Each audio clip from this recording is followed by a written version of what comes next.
MA उत्तरार्ध की सभी छात्राओं का हार्दिक स्वागत करती हूँ। मैं आपको अपने पाठ्यक्रम में द्वितीय प्रश्न पत्र का जायसी ग्रंथावली प्रारंभ कर रही हूँ। प्रारंभ करने से पूर्व मैं जायसी के बारे में आपको कुछ बताना चाहूँगी।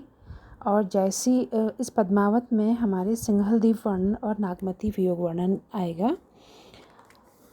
अब मलिक मोहम्मद जायसी कौन है, इनके बारे में थोड़ा सा परिचय मैं आपको देना चाहूँगी। पद्मावत के रचनाकार मलिक मोहम्मद जायसी हैं। हिंदी साहित्य के इतिहास में भक्ति काल की प्रेम मार्गी शाखा के ये प्रतिनिधि कवि हैं।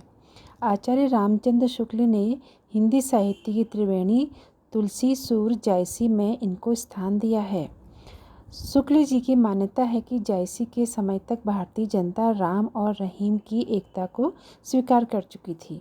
इस समय तक हिंदू और मुसलमान एक दूसरे से बहुत परिचित हो गए थे, एक दूसरे को जान गए थे, इसलिए एक दूसरे के समीप भी आ गए थे। इसकी अभिव्यक्ति ही जायसी के काव्य में हुई है।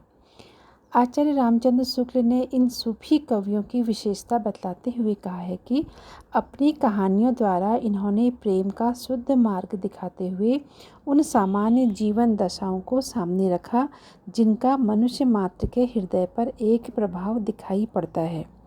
हिंदू हृदय और मुसलमान हृदय आमने सामने करके अजनबीपन मिटाने वाले में इन्हीं का नाम लेना पड़ेगा। जायसी ने अपने पद्मावत में काने और एक कान के बहरे होने तक का उल्लेख कर दिया है।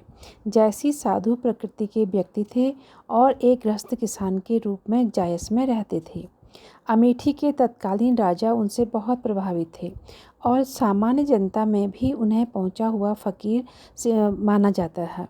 वे निजामुद्दीन औलिया की शिष्य परंपरा में थे।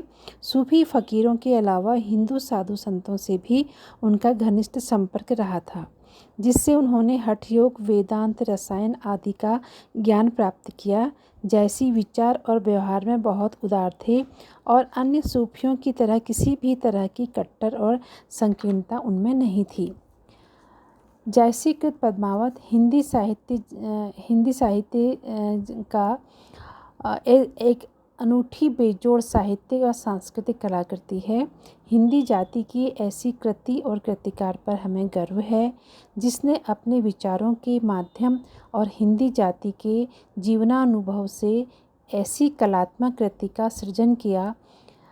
आचार्य शुक्ल ने यह बहुत ठीक लिखा है कि पद्मावत को पढ़ने से यह प्रकट हो जाएगा कि जायसी का हृदय कैसा कोमल और प्रेम की पीर से भरा हुआ था, क्या लोक पक्ष में और क्या भगवत पक्ष में। दोनों ओर उसकी गूढ़ता और गंभीरता विलक्षण दिखाई देती है। यह प्रबंध काव्य हिंदी में अपने ढंग का निराला ही है। पद्मावत में चित्तौड़ के राजा रत्नसेन और सिंहलदीप की अद्वितीय सुंदरी पद्मावती की प्रेम गाथा है। इस प्रेम गाथा के कलेवर में ही जीवन के अनेक उतार चढ़ाव दिखलाए गए हैं और जीवन की भावात्मकता को चित्रित किया गया है। इस कहानी में इतिहास और कल्पना का अद्भुत सामंजस्य किया गया है। इसका पूर्वार्ध काल्पनिक अधिक है, जबकि उत्तरार्ध में इतिहास का आधार भी लिया गया है। इसकी कथा को कुल 58 खंडों में विभक्त करके लिखा गया है, जिसमें कथात्मकता के साथ साथ अनेक मर्मस्पर्शी स्थलों का सृजन हुआ है। कल से हम इसकी व्याख्याएं प्रारंभ करेंगे, इसीलिए सभी छात्राएं ध्यान दें इस बात को। कल शुरू करेंगे इसको।